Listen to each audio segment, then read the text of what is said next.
오늘 말씀은 에레미야서 29장 11절부터 13절까지입니다.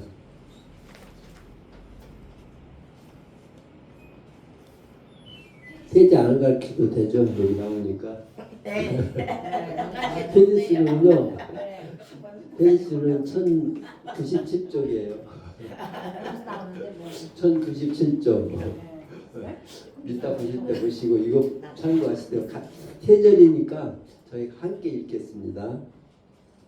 여호와의 말씀이니라. 너희를 향한 나의 생각을 내가 아나니 평안이요 재앙이 아니니라. 너희의 미래와 희망을 주는 것이니라. 너희가 내게 부르짖으라. 내가 와서 너희의 기도를 들을 것이요 너희가 온 마음으로 나를 구하면 나를 찾을 것이요 나를 만나리라. 아멘.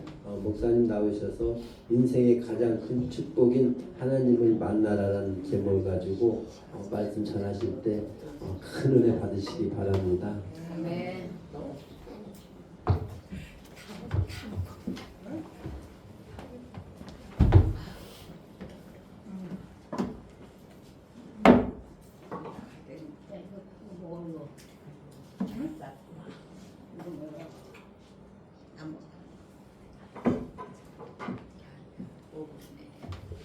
할렐루야. 아멘. 하나님의 은혜가 우리와 함께합니다.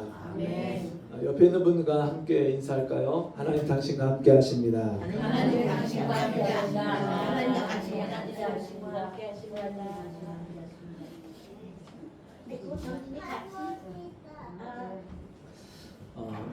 여러분 우리 인생은 만남으로부터 시작이 됩니다. 네. 부부가 서로 만나서 남녀가 만나서 가정을 이루고 그 가정을 이루고 그리고 자녀를 잉태하고 아이를 낳게 되면 그 아이가 이 땅에 태어나면서부터 제일 먼저 누구를 만납니까? 네, 엄마 아빠를 부모님을 만나죠. 또 태어나서 보니까 누가 있어요? 형제 자매가 있어요. 네. 형제 자매를 만나고 또 조금 더 크다 보면 친구들을 만나고 동네에서 놀다가 아이들을 만나고 또 친구들을 만나고 점점점 더 크면서 선생님을 만납니다. 여러분 이런 인생의 만남은요 참 굉장히 중요합니다.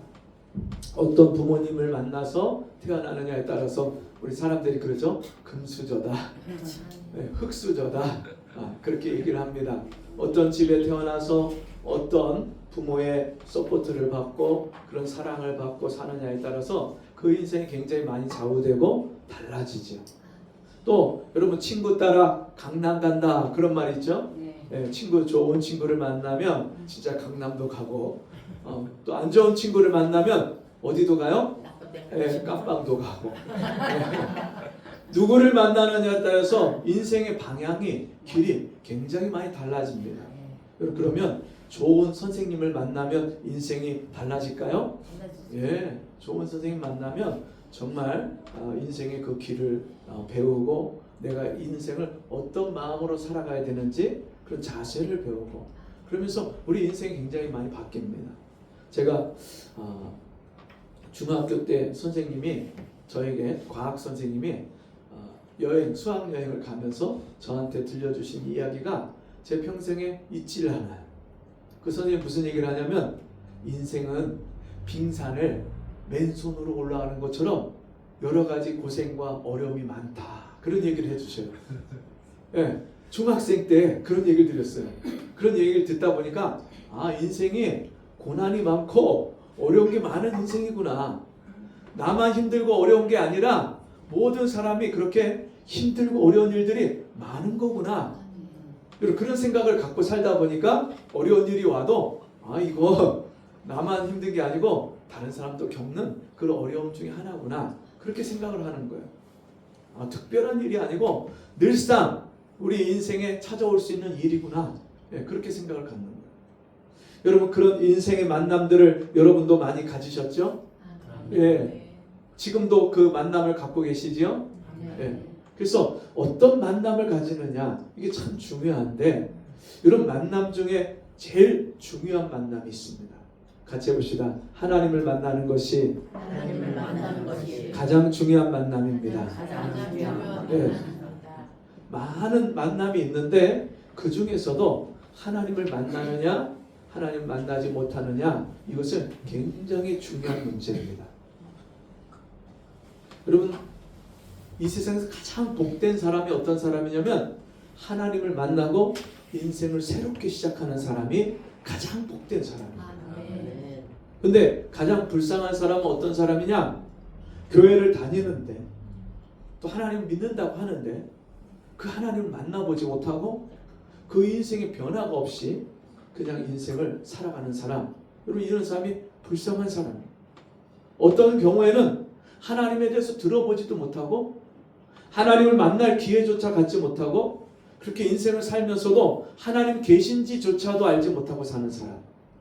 여러분 그런 사람은요 모든 인생의 문제를 누가 해결해야 돼요? 내가 해결해야 돼요. 누구 능력으로요? 내 능력과 내 힘으로 모든 인생의 문제를 다 내가 해결해야 돼요. 여러분 그건 마치 저 정진이처럼 어린아이가 여러분 인생의 모든 문제를 자기 힘으로 해결하는 것처럼 그렇게 사는 거예요. 여러분 5살짜리 어린아이가 인생의 모든 문제를 내가 다 해결해야 된다. 그러면 여러분 인생이 힘들까요? 안 힘들까요? 행복할까요? 어려울까요? 네, 인생이 불행해요. 왜? 아침부터 저녁까지 닥치는 수많은 문제들을 다 내가 해결해요. 내가 고민해야 되고 내가 방법을 찾아야 되고 내가 길을 찾아야 되고 내가 문제를 해결해야 돼요. 근데 그럴 능력이 나에게 있어요? 없어요? 없어요. 수많은 사람들이 오늘날 얼마나 많은 분들이 우울한지 몰라요. 여러분 중에 혹시 우울하신 분 있을까요? 네. 우울하다 못해서 공황장애를 겪는 분들도 있고요. 불안장애를 겪는 분들이 있어요. 왜냐하면 내가 끊임없이 인생의 문제를 만났는데 그 문제를 내가 해결할 방법이 없고 해결할 능력이 없기 때문에 그 인생의 문제 앞에서요 불안해하고 걱정하고 힘들어하는 거예요. 그런데 여러분 하나님을 만나면 이런 인생의 어려운 문제들이 내가 해결할 수 없는 문제들이 하나님의 도우심으로 해결되는 역사가 일어납니다. 아멘. 여러분 하나님을 만나느냐 만나지 못하느냐가 왜 중요하냐면 그런 인생의 문제를 만났을 때 그 인생의 문제를 해결할 수 있는 도움을 누구에게? 하나님께 구하게 돼요. 하나님을 만나지 못하면 하나님께 구할 엄두조차도 갖지 못합니다. 하나님을 찾지 못하고 하나님께 내 인생의 짐을 맡기지 못하니까 여러분 인생의 문제를 내가 스스로 내 힘과 내 지혜와 내 능력으로 하려고 하다 보니까 계속해서 인생에 어렵고 힘든 일이 인생의 무거운 짐이 나를 짓누르는 거예요. 여러분 내 인생의 문제를 하나님께 맡길 수 있다면 여러분 인생이 얼마나 쉬워지는지 모릅니다. 여러분 그래서 그 하나님을 만나기 위해서 여러분 우리에게 필요한 것이 뭐가 있을까요? 하나님을 만나려면 어떻게 해야 될까요? 네. 그래서 오늘 본문의 말씀은 우리가 그 하나님을 왜 찾아야 되는지 그리고 하나님을 찾을 때 무엇이 필요한지를 우리에게 가르쳐주고 있습니다. 오늘 본문의 말씀을 다시 한번 읽어보면 자, 여호와의 말씀이니라 너희를 향한 나의 생각을 내가 아나니 평안이요 재앙이 아니니라. 여러분 하나님이 우리를 향한 생각이 있으시대요. 하나님의 계획이 있으시대요. 하나님의 뜻이 있는데 하나님이 우리를 향한 하나님의 뜻이 무엇이냐? 무엇이라고 말씀하죠? 평안이다. 여러분 우리 인생의 어려운 일을 만나면 사람들은 대부분 하나님을 원망하거나 사람을 원망하고 자기 인생을 원망하고 불평해요. 근데 여러분 하나님이 우리를 향하신 뜻은요 재앙이 아니라고 말씀하셔요. 무엇이라고요? 평안입니다. 하나님은요 우리에게 평안을 주기 원하십니다. 하나님은 여러분에게 평안을 주기 원하십니다. 근데 우리에게 재앙이 왔다는 것은 하나님의 뜻입니까? 아닙니까? 하나님의 뜻이 아닌 거예요. 그러면 왜 우리 인생에 어려움이 오고 환난이 오고 고난이 오고 문제가 올까요? 하나님 뜻이 아닌데 우리에게 그런 일이 올 때는 그런 문제를 가져다 주는 존재가 있다는 거예요. 성경에는 그 존재를 도적이라고 말해요. 도적. 그 도적이 누구냐? 마귀고 사탄이에요. 마귀고 사탄은 여러분 우리에게 무엇을 하냐면 도적이 온 것은 사탄이 우리를 찾아올 때 도적질하고 죽이고 멸망시키려고 하는 것뿐이요. 마귀가 여러분 사람들에게 행하는 것이 뭐라고요? 도적질하는 거예요. 사람들의 마음에 평안을 뺏어가는 거예요. 마음의 기쁨과 감사를 뺏어가는 거예요. 여러분 마귀가 하는 게 계속해서 서로 다투게 만들고 싸우게 만들고 미워하게 만들고 원망하게 만들고 여러분 이게 마귀가 사단이 하는 거예요. 혹시 여러분 우리 가까운 사람이 나를 힘들게 하고 어렵게 하는 경우 있죠? 네. 멀리 있는 사람이 나를 힘드는 게 아니라 가까이 있는 사람이 나를 힘들게 하고 어렵게 하는 경우가 많아요. 근데 여러분 그게 그 사람이 잘못됐고 그 사람이 나에게 좋지 못한 감정을 가지고 있어서 저 사람이 나를 힘들게 한다 그렇게 생각하면 여러분 이거는요 굉장히 심각해지는 거예요. 문제가 계속 그 사람과 싸워야 돼요. 근데 여러분 다른 사람이 나를 힘들게 할 때 그 힘들게 하는 것은 그 사람이 하는 게 아니라 그 사람을 통해서 사단이 나를 흔들고 시험하는 거예요. 그래서 계속해서 우리 인생은요 그런 사탄의 그런 시험과 그런 어려움이 사탄이 주는 어려움들이 계속해서 우리를 찾아오게 돼 있어요. 그런데 그 마귀가 사탄이 와서 하는 게 뭐라고요? 도적질하고 죽이고. 여러분 죽고 싶다는 생각 혹시 해보셨나요? 저도 어렸을 때 죽고 싶다는 생각을 참 많이 했어요. 아버지가 술을 드시고 집에 와서 술주정을 하고 집안의 물건을 부시고 어머니한테 욕을 하고 그렇게 험악한 그런 행동을 하실 때 그게 제 마음에 고통이 되고 슬픔이 되는 거예요. 그러면서 제가 왜 이런 인생을 살아야 되나? 나는 왜 이런 집에 태어났을까? 제가 처음에 우리 인생의 만남이 중요하다고 했잖아요. 그런 아버지를 만나서 그런 고통을 당하다 보니까 제 인생의 의미를 찾지 못하겠는 거예요. 그러니까 제가 무슨 생각까지 하게 되면 이런 의미 없는 인생을 왜 살아야 되지? 죽어야 되겠다. 여러분 오늘날 자살하는 사람이 많아요, 적어요? 많아요. 이게 진짜 너무너무 안타까운 일이에요. 여러분 사람이 얼마나 존귀한 인생인지를 모르니까 삶의 의미를 찾지 못하니까 죽음을 생각하는 거예요. 그리고 사람들이요 외로워요.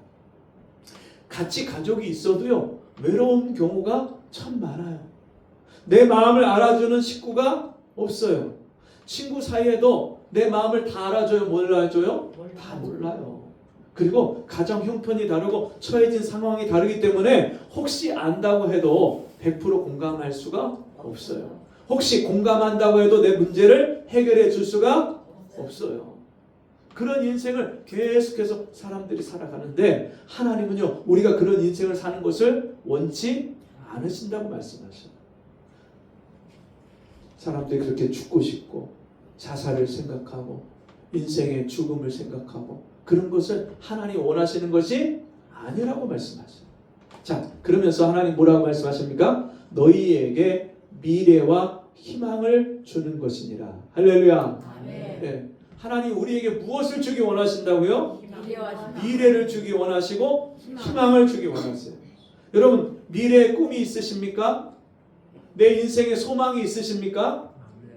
여러분 이 소망이 있는 사람과 소망이 없는 사람의 삶은요 하늘과 땅 차이에요. 진짜 여러분 지금 뭐 동계올림픽 하잖아요. 동계올림픽에 그 선수들 출전하는 선수들이 올림픽이 4년마다 있으니까 그 올림픽에 출전하기 위해서 얼마나 많은 땀을 흘리고 얼마나 많은 노력을 했겠어요.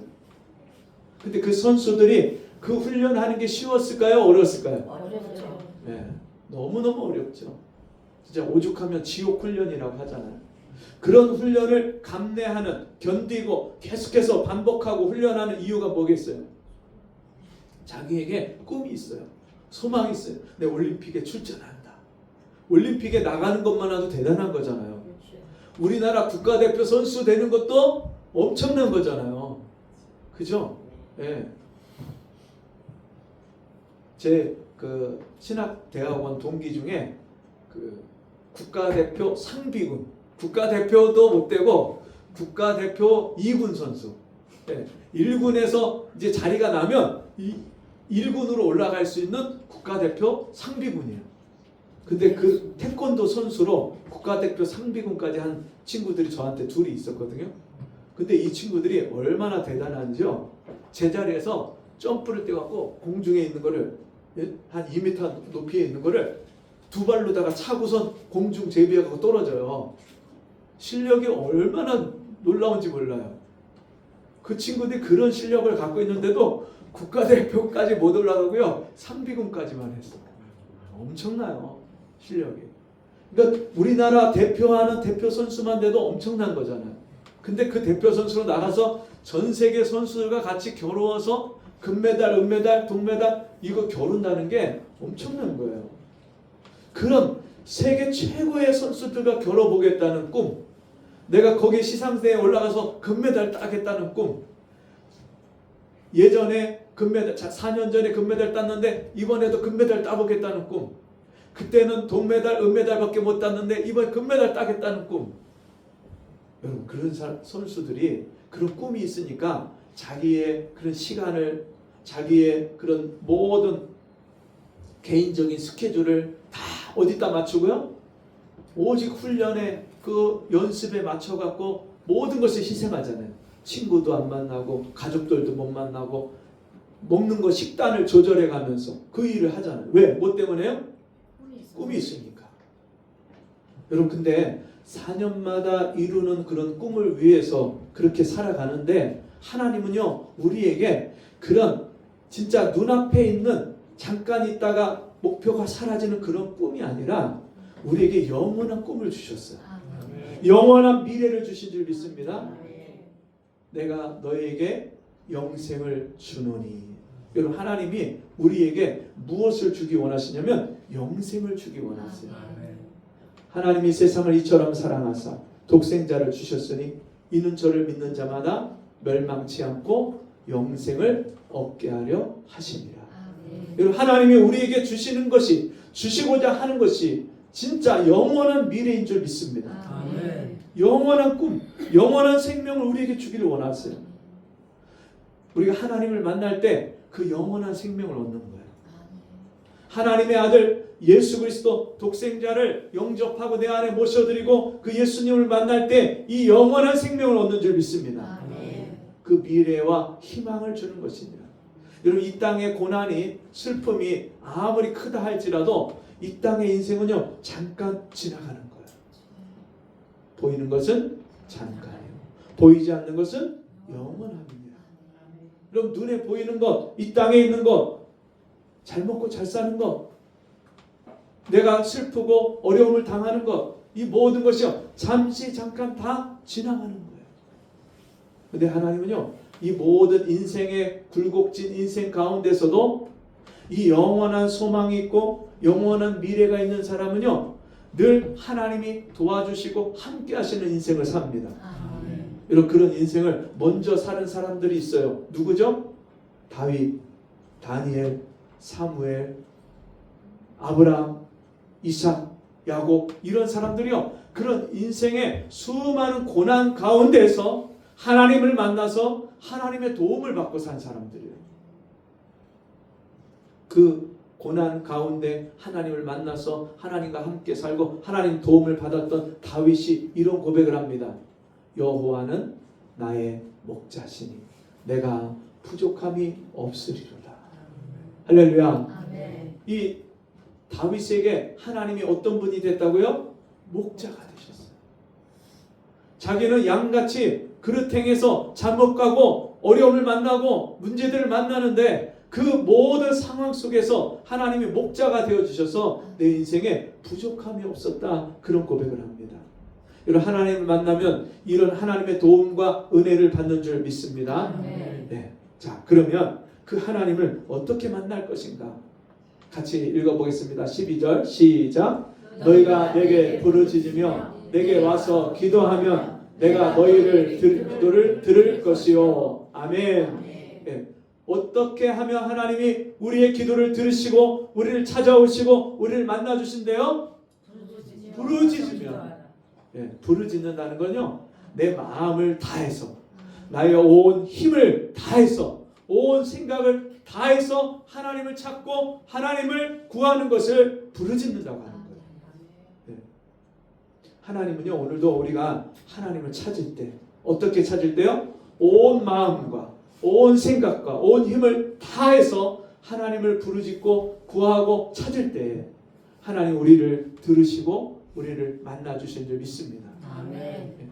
자, 13절 같이 읽습니다. 시작. 너희가 온 마음으로 나를 구하면 나를 찾을 것이요 나를 만나리라. 아멘.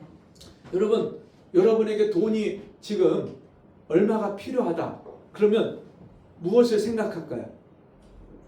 돈을 생각하겠죠. 돈을 내가 어떻게 구할까?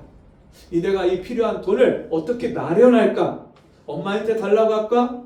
아빠한테 달라고 할까? 아니면 누구한테 빌려달라고 할까? 아니면 통장에 저금되어 있는 걸 가서 찾을까?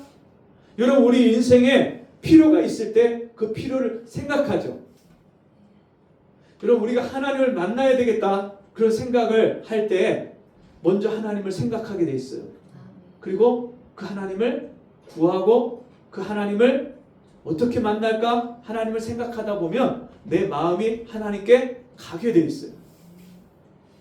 여러분, 내 보물이 있는 곳에 내 마음이 있느니라. 재물이 있는 곳에 내 마음이 있느니라. 그리고 사람들이 이 땅에 살아가는데 뭐니 해도 뭐가 필요해요? 머니가 필요하잖아요. 네. 진짜 뭐니 해도 돈이 정말 우리 인생에 가장 필요한 거잖아요. 그러니까 사람들이 돈을 추구하고 돈을 찾다 보니까 돈의 마음을 다 뺏겨요. 돈의 마음을 뺏기니까 나중에는요, 돈만 보이고 사람이 안 보여요. 가족도 안 보여요. 돈만 버느냐고 열심히 돈만 벌다 보니까 가족을 잃어버리는 경우가 너무 많아요. 일만 하고 돈만 벌다가 가족을 잃어버려요. 돈 때문에 사람과 등지고 사람과 결별하고 원수지고, 돈을 버는 일이라면 눈에 불을 켜고 불법도 하고 비리도 하고, 사람들이 돈에 다 마음을 뺏기는 거예요. 근데 여러분, 우리는요, 우리 마음을요 지켜야 돼요. 아멘. 세상의 물질에 돈에 마음을 뺏기는 게 아니라, 거기다 마음을 주는 게 아니라 하나님께 내 마음을 향해야 돼요. 하나님을 만나는 데 있어서 제일 첫 번째 중요한 것이 하나님께 내 마음을 향하고 하나님께 마음을 드려야 돼요. 마음이 없이 하나님을 만날 수가 없어요. 여러분, 예배 드리러 오는데 하나님을 만나고자 하는 간절한 마음이 있어야 돼요. 그냥 일요일이 돼서, 주일이 돼서, 11시 예배가 돼서 교회가 나가야 되니까, 늘 가던 습관이니까 한번 교회 가야지. 그리고 와서 예배를 구경꾼처럼 예배를 구경해. 아, 오늘 목사님 말씀을 좀 하시네. 아유, 오늘 말씀 왜 저래? 아유, 설교 준비를 많이 안 하셨나 봐. 여러분, 목사님 넥타이가 삐뚤어졌는지, 예? 또 주보에 오타가 났는지 그 찾고, 또 오늘 교회 온 성도들이 어떤 모습을 왔는지, 아유, 저 사람 맨날 늦어. 왜 이렇게 맨날 늦어? 예? 저분은 왜 이렇게 산만해? 다른 데다가 다 신경 쓰고 다른 것에다 다 마음을 쓰면 하나님께 내 마음을 드릴 수가 없어요. 여기 몸은 와서 앉아 있는데 예배 끝나고 가서 오늘 뭐 먹지? 오늘 가서 뭐 하지? 오늘 친구하고 만나기로 약속했는데 어디 가서 빨리 가야 되는데, 오늘 목사님 왜 이렇게 설교가 길어? 제가 그랬어요. 제가 주님 만나기 전에 교회 와서 예배 드리는데 목사님 설교가 너무 긴 거예요. 12시가 됐는데 안 끝나. 12시에 광고를 시작하셨는데, 거기는 광고가 늦게 예배 다 마치고 설교 마치고 광고를 하셨는데, 광고가 2부 설교예요. 예배 마치고 설교도 워낙 길게 하시는데 그 40분 50분 설교를 하시고 나서 또 광고를 하는데 2부 설교를 또 시작하시는 거예요. 성도들 늦지 않게 빨리 와라. 예배 전에 30분 전에 와라. 준비해라. 기도해라. 성경 읽어라. 뭐 해라. 전도해라. 헌금해라. 뭐 설교를 2부 설교를 또 하셔요. 행사가 있는데 뭘 준비하고 뭐라고, 얼마나 설교를, 그 광고를 길게 오래 많이 하시는지, 와, 2부 설교가 또 시작된 거예요. 안 끝나. 제가 설교하면서도 그런 생각을 많이 해요. 이거 믿음이 적은 분들, 초신자들은 길게 하면 또 지루해하고 힘들 텐데 빨리 끝내야 되는데, 근데 이게요, 설교를 시작하면 끝내는 게 쉽지 않아요. 여러분이 이해를 하시기 바랍니다. 네. 너무 오랜만에 보니까 하고 싶은 말씀이, 드리고 싶은 말씀이 많아요. 근데 여러분, 이게 목사님이 문제가 아니었더라고요. 제가 주님을 만나고, 주님을 만난 후에 보니까, 제가 하나님을 사랑하다 보니까 하나님께 드려지는 이 예배가요, 저에게 너무너무 귀한 거예요. 그리고 목사님이 하시는 말씀이 한 말씀 한 말씀이 다 나에게 하신 하나님의 음성으로, 하나님의 뜻으로 들리는 거예요. 그 시간이 지루하지 않아요. 잠깐 들은 것 같은데 벌써 예배가 끝났어. 더 듣고 싶은데 예배가 끝났어. 그러다 보니까요, 이 예배를 제가 12시 땡, 11시 땡 쳐서 그렇게 교회에 와서 예배를 드리는 게 아니라 1시간, 2시간 전에 와서 예배를 드리는 거예요. 그 예배를 준비하고 하나님 앞에 나와서, 하나님, 오늘 나에게 말씀을 주세요. 은혜를 주세요. 오늘 나에게 어떤 말씀을 주실 건가요? 하나님, 나에게 은혜를 베풀어 주세요. 막 사모하는 마음 갖고 와서 준비하고 기도를 하다 보니까 예배 시간이 얼마나 귀하고 달콤하고 너무너무 빨리 지나가요. 뭐 때문에요? 내 마음을 하나님께 드린 것 때문에. 내 마음을 드리기 전에는요, 예배 시간이 기다려지지 않고 예배 시간이요 너무너무 지루했어요. 근데 마음을 하나님께 드리기 시작하면서부터는 이 하나님을 만나는 시간이 너무너무 귀하고 너무너무 빨리 지나가요. 여러분 무슨 차이예요? 내 마음을 하나님께 드리는 거예요. 같이 합시다. 예배는 하나님께 마음을 드리는 것입니다. 네. 마음을 드리는데 조금 드릴 수도 있고 많이 드릴 수도 있고 완전히 다 드릴 수도 있죠. 그죠? 여러분 남녀간에 연애할 때 조금 좋을 수도 있고 내 스타일 아니고 별론데 뭐 어쩔 수 없이 그냥 억지로 만나주는 경우도 있고 어떤 경우에는 완전히 콩깍지가 씌어갖고 뿅 가갖고 그 사람이 하는 거 다 이뻐. 그 사람이 하는 거 다 멋있어. 다 이뻐. 근데 다른 사람이 볼 때는 뭐 별론데 저렇게 폭 빠져갖고 여러분 이 남녀간에 이 폭 빠지면은요 진짜 하루 종일 만났는데 집에 가서요 뭐예요? 전화 통화하면서 밤을 새요. 그죠? 몇 시간씩 만나고서는 왔는데 집에 가갖고 또 밤새도록 전화 통화해. 옛날에 전화 없을 때는 어떻게 했어요? 네, 편지로 밤새도록 편지 써요. 밤새. 왜? 마음을 거기다 다 주니까. 마음을 다 쓰니까. 여러분 우리가 하나님을 만나는데 그렇게 우리의 마음을 다 드릴 수 있기를 원합니다. 아멘. 네, 근데 여러분 우리가 이 마음을 드린다는 것이 얼마나 중요한지 모릅니다. 왜냐하면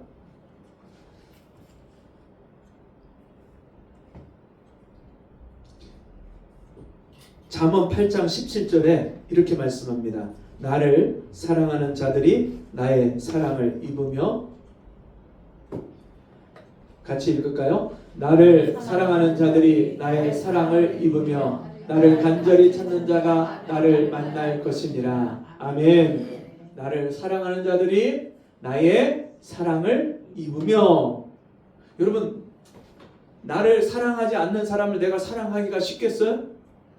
아니요. 나를 미워하는 사람을 내가 사랑하기가 좋을까요? 안 돼요. 잘 안 돼요. 근데 하나님도요 우리와 일방적인 사랑을 원하시는 것이 아니라 그 하나님을 마음을 다해서 사랑하는 사람을 하나님이 더 사랑하신다고 말씀하셨어요. 나를 사랑하는 자들이 나의 사랑을 입으며 나를 간절히 찾는 자가 나를 만날 것입니다. 여러분 이게 무슨 말이냐면 하나님을 찾을 때, 하나님을 만날 때 우리의 태도를 말씀하는 거예요. 예전에 아주 그 미인인 한 자매가 있었어요. 너무너무 미인이고 키도 크고 날씬하고 예쁘고 말도 아주 예쁘게 잘하고 마음도 착하고 그리고 실력도 있고 무슨 일이든지 아주 지혜롭게 총명하게 잘하는 그런 자매.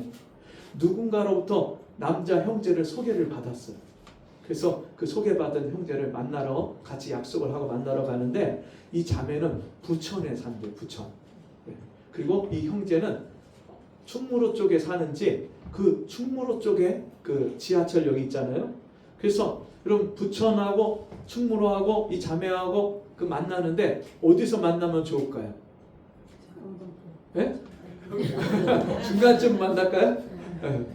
여러분 이 형제가 좀 배려심이 있다면 어디서 만나자고 하겠어요? 아 내가 부천으로 갈게요 하겠죠. 근데 이 형제랑 같이 약속을 하는데 이 형제가 충무로로 오라고.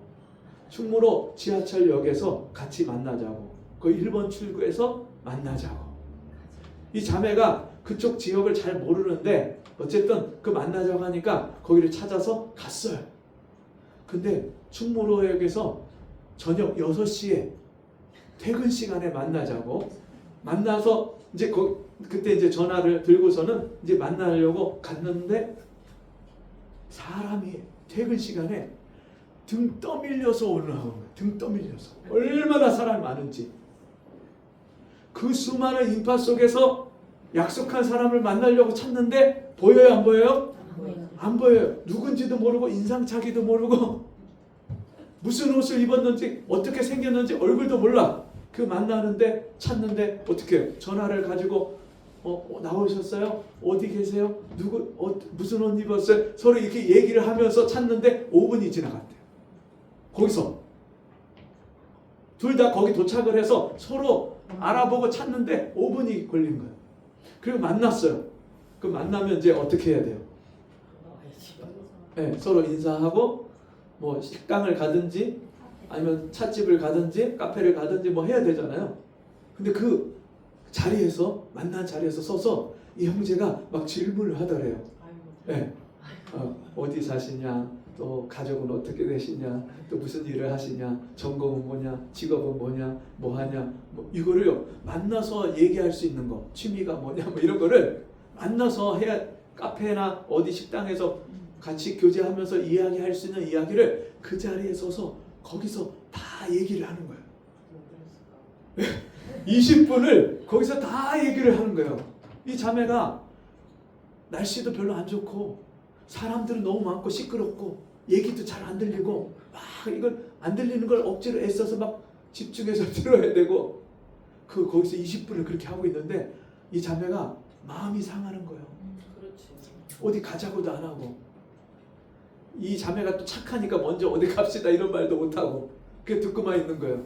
그 형제가 이런저런 막 얘기를 한참 하고 이제 얘기가 잠깐 멈췄을 때 얘기 다 하셨어요? 예, 다 했어요. 그럼 가도 돼요? 예, 가도 돼요. 그럼 안녕히 가세요. 그리고 그 자매가 그 형제에게 다시 연락했을까요? 안 했을까요? 안 했죠. 아니 거기 그 자리에 만나보지도 않았는데 어떻게 그렇게 잘 아세요? 안 만나지. 여러분 그 형제가 그 자매를 어떻게 대할 줄도 모르고 그 자매에게 그 자매가 얼마나 진짜 귀한 시간을 내서 준비를 해서 정말 어려운 그런 발걸음을 해서 그 자리에 나왔다는 것을 여러분 이해를 했다면 그 자리에서 거기 서서 20분 동안 그렇게 얘기하고 있었을까요? 이 자매가 내 일생일대 가장 귀한 배필이 평생 함께할 내 가족이 될지도 모른다 그런 마음을 갖는다면 그 자매에게 거기 서서 그렇게 얘기를 할까요? 어떻게 하겠어요? 가장 좋은 장소를 미리 알아보고 미리 예약하고 그리고 가서 정말 최고급으로 제일 좋은 자리에 앉히고 배려하고 그 자매가 뭘 좋아하는지 뭘 원하는지 묻고 그 자매 입장에서 모든 것을 생각하지 않겠어요? 여러분 이게 실제로 있었던 얘기예요. 그 자매는 나중에 그 만났던 청년보다 더 좋은 사람을 만나서 결혼을 했지만 그 형제가 결혼을 했을지 안 했을지 모르겠어요. 다른 사람밖에 그러면 그 사람 못 네. 여러분 우리가 사람을 만날 때도 그 사람을 대하는 태도가 중요합니까? 네. 중요하죠. 어떤 마음으로 그 사람을 만나느냐가 중요하죠. 그러면 우리가 하나님을 만날 때에 우리의 마음가짐과 태도가 중요할까요? 중요하지 않을까요? 중요하죠. 중요합니다. 하나님을 만나는데 우리가 하나님을 온 마음을 다해서 그 하나님을 만나느냐 그렇지 않느냐 이게 굉장히 중요합니다. 오늘도 여러분 예배 나오실 때 어떤 마음으로 이 자리에 나오셨습니까? 진짜 오늘 내가 이 예배 나가면 하나님이 나에게 은혜를 주실 것이다. 하나님 나를 찾아오시고 나를 만나 주실 것이다. 제가요 교회를 1년 반을 제가 중학교 담임 선생님의 권면과 우리 제 위에 3살 위에 형이 저를 인도해서 교회를 나가기 시작했는데 1년 반을 교회를 열심히 나갔지만 진짜 주님이 저를 만나 주신 건요 1년 반 지나서 여름 수련회, 고등학교 여름 수련회, 1학년 여름 수련회에 가서 그 수련회에서 주님이 저를 찾아오셨어요. 제가 1년 반 동안 예배 생활이나 이런 거를 그냥 대충대충 한 게 아니에요. 모든 예배를 다 갔어요. 교회에서 모이는 모든 모임을 다 갔어요. 그리고 매일 저녁마다 성경을 무릎 꿇고 1시간씩 읽었어요. 그리고 기도하고 자고 그 다음날 새벽 기도를 또 나갔어요. 중학교 3학년 때부터 고등학교 1학년 여름까지 1년 반을 그렇게 신앙생활을 했어요. 그리고 제 마음에 그 하나님을 만나고 싶은 간절한 마음이 생기기 시작했어요. 왜냐하면 우리 형도 하나님을 만나고 변했거든요. 저희 형이 다혈질이에요. 동네에서 친구들하고 패싸움하고 우리 아버지가 막 술 드시고 가정을 돌보지 않고 막 하니까 그런 아버지에 대한 반항심 때문에 아버지한테 대들고 그랬던 형이요. 술을 끊고 뭘 끊었어요? 여러분 술 끊는 게 쉬워요? 어려워요? 어려워요. 우리 아버지가 술을 엄청 잘 드셨기 때문에 우리 형도 술을 엄청 잘 먹었어요. 고3인데 네, 엄청나게 술을 먹었어요. 옆에 누우면 그 술 냄새가 너무너무 진짜 이 코를 제가 막을 정도로 엄청나게 술을 먹었어요. 근데 어느 날 주님을 만나고 술이 끊어졌어요. 그리고 우리 아버지한테 대하는 태도가 고분고분 순종하는 거예요. 그리고 동네에서 싸움질도 안 해요. 집에 일찍 들어와. 우리 형이 그렇게 변하는 거예요. 누구를 만나고요? 하나님을 만나고. 여러분 하나님을 만나면 이런 변화의 역사가 일어나는 줄 믿습니다. 우리 형이 그 하나님 만나고 변한 걸 보니까 나도 그 하나님 만나야 되겠다. 그 하나님 만나고 싶다. 하나님 저를 만나주세요. 막 그런 사모하는 마음이 저에게 생기는 거예요. 나도 하나님 만나고 변화돼야 되겠다. 이런 마음이 생기는 거예요. 하나님 만나면 변하는 줄 믿습니다. 여러분 이기풍 목사님이라고 계셔요. 평양신학교 우리나라 최초의 신학교가 평양신학교인데 이 평양신학교의 1회 졸업생이에요. 근데 그 평양신학교 1회 졸업생이 7명이었는데 그 7명 중에 한 분이 이기풍 목사님이에요. 근데 이기풍 목사님이 워낙 성품도 좋고 좋은 가문에서 바르게 그렇게 가정교육을 받고 자란 분이 아니에요. 평양의 유명한 깡패예요. 박치기가 1등이에요. 박치기. 날라서 박치기 하면요 사람들이 다 쓰러져요. 얼마나 이 체구도 크고 성격도 우락부락하고 그리고 이 사람이요 나름대로 정의감이 또 있어요.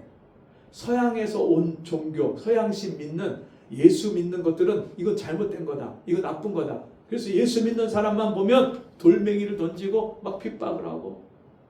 근데 이분이 평양에 있다가 청일전쟁이 일어났잖아요. 청일전쟁이 일어나니까 원산으로 피신을 갔는데 원산에서 누구를 만났냐면 사무엘 모펫 선교사님. 한국 이름으로 개명을 했는데 마포 삼열 목사님. 이 선교사님이요. 거기서 전도를 하는 거예요. 시장에서. 그러니까 돌멩이 이딴 많은 걸 들어갖고 이 선교사님을 쳤어요.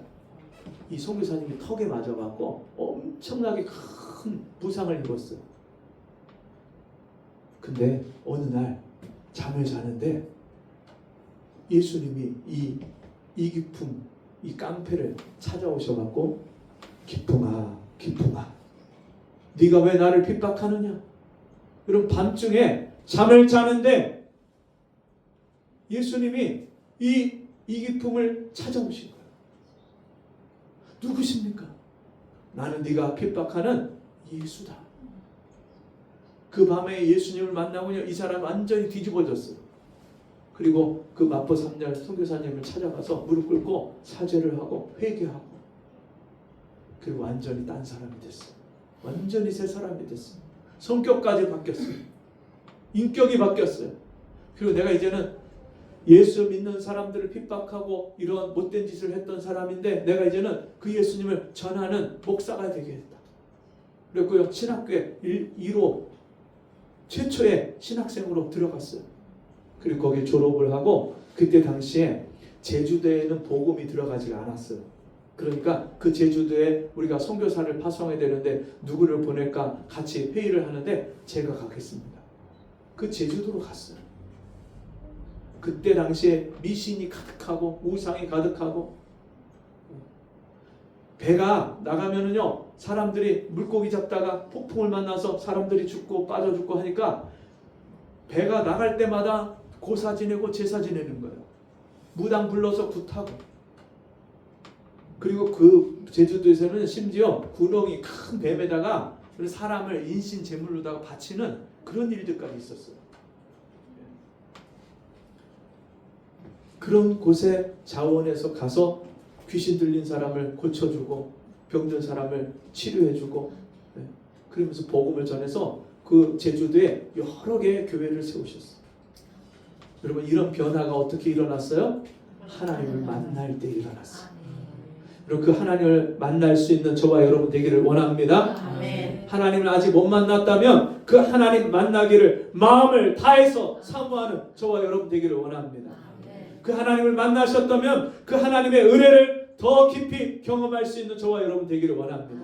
그 하나님을 만나면 어떤 일들이 벌어지냐? 18절 같이 읽습니다. 시작. 부귀가 내게 있고 장관 재물과 공의도 그러하니라. 아멘. 여러분 부와 귀와 이 세상에서 존귀하게 되는 것, 하나님이 복을 주시고 물질에 재물에 복을 주시는 것, 그 모든 것이 다 누구의 손에? 하나님께 있다는 거예요. 여러분 생사, 화, 복이 누구의 손에 있냐면 하나님께 있는 거예요.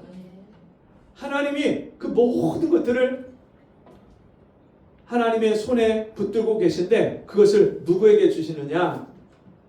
같이 읽습니다. 내 열매는 금이나 정금보다 나으며 내 소득은 순금보다 나으니라. 나는 정의로운 길로 행하며 공의로운 길 가운데로 다니나니 이는 나를 사랑하는 자가 재물을 얻어서 그 곳간에 채우게 하려 하심이니라. 아멘. 여러분 하나님이요, 하나님을 사랑하는 자에게 이 세상의 모든 재물까지도 주시기를 원하신다. 근데 우리가 그 하나님을 사랑하지 않고 돈을 더 사랑하고 세상을 더 사랑하고 세상 물질을 더 사랑하고 그 물질을 주면 우리가 하나님보다 세상에 빠지고 하나님을 떠날 수 있기 때문에 그런 준비가 안 되면요, 하나님이 사랑하시는 자에게 주실 수가 없어요. 그래서 정말 하나님을 마음을 다해서 사랑하는 저와 여러분 되기를 원합니다. 아멘. 그 하나님이 우리 인생의 모든 것들을 책임지시고 이 다윗의 고백처럼 내가 부족함이 없으리로다. 여러분 들에서 양치는 목동이었어요, 다윗이. 근데 그 다윗을 하나님이 한 나라의 왕으로 세우셨어요. 지금도 하나님은요, 하나님을 전심으로 사랑하고 온 마음을 다해서 하나님을 사랑하는 자들을 하나님이 세상에서 높이기를 원하세요.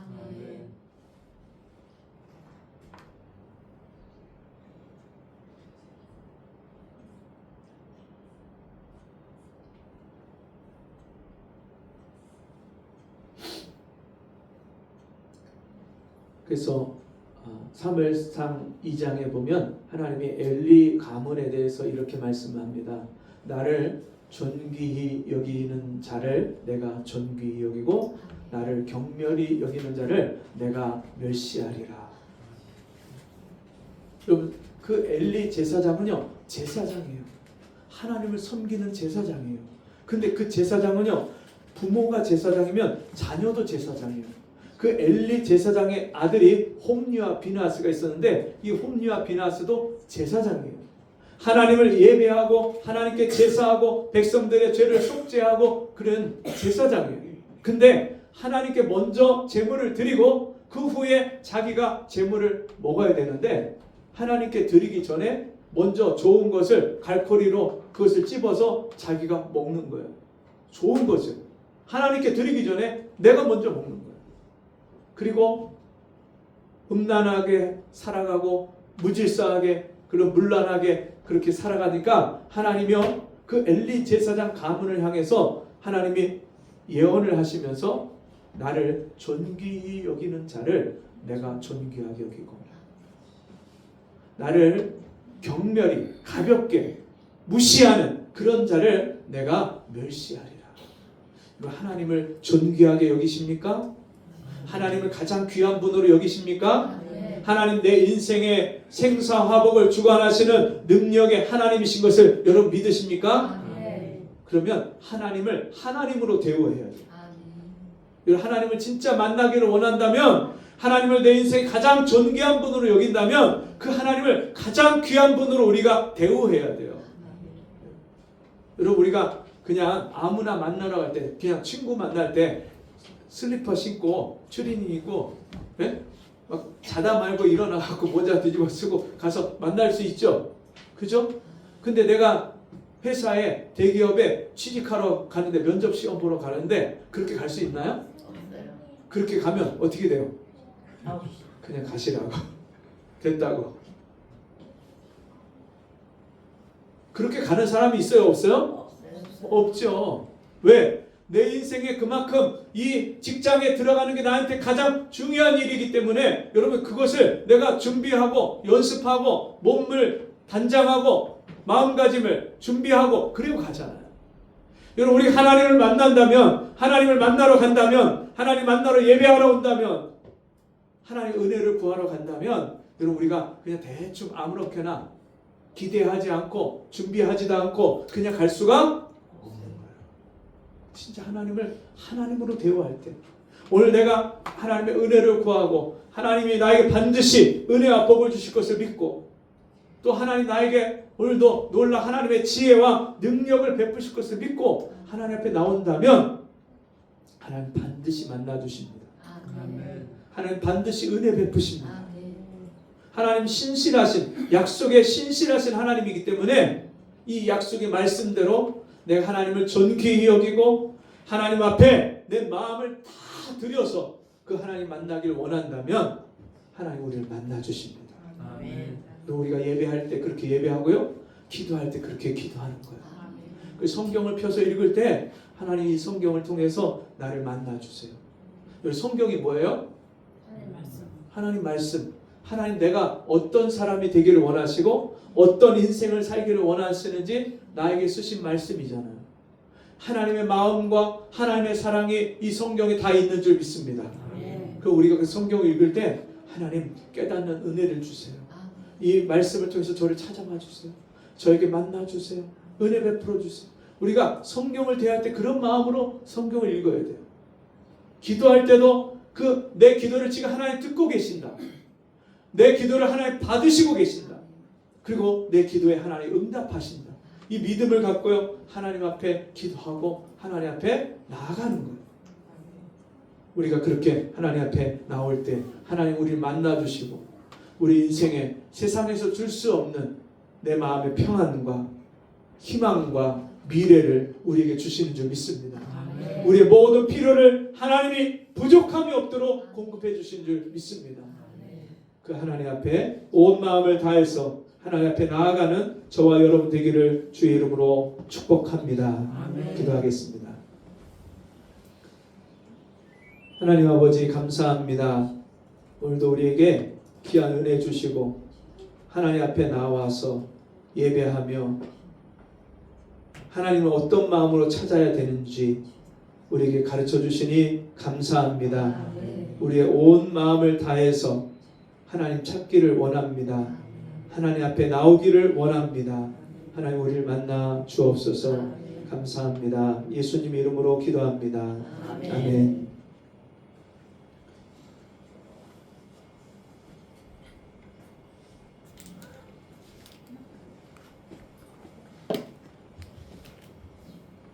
(523장) 찬송하시겠습니다.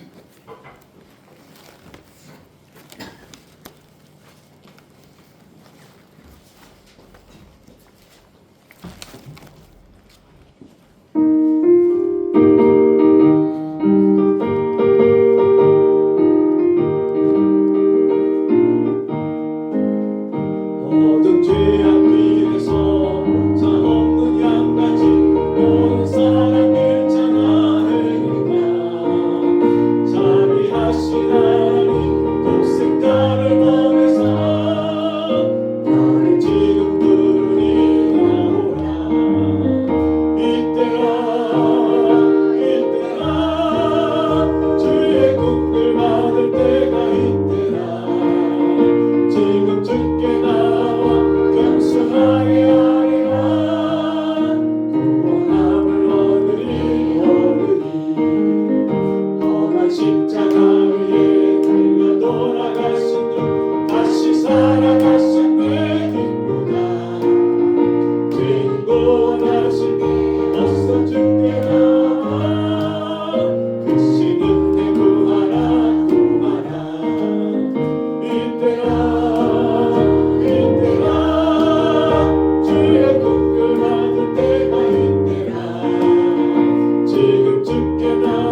하나님 아버지,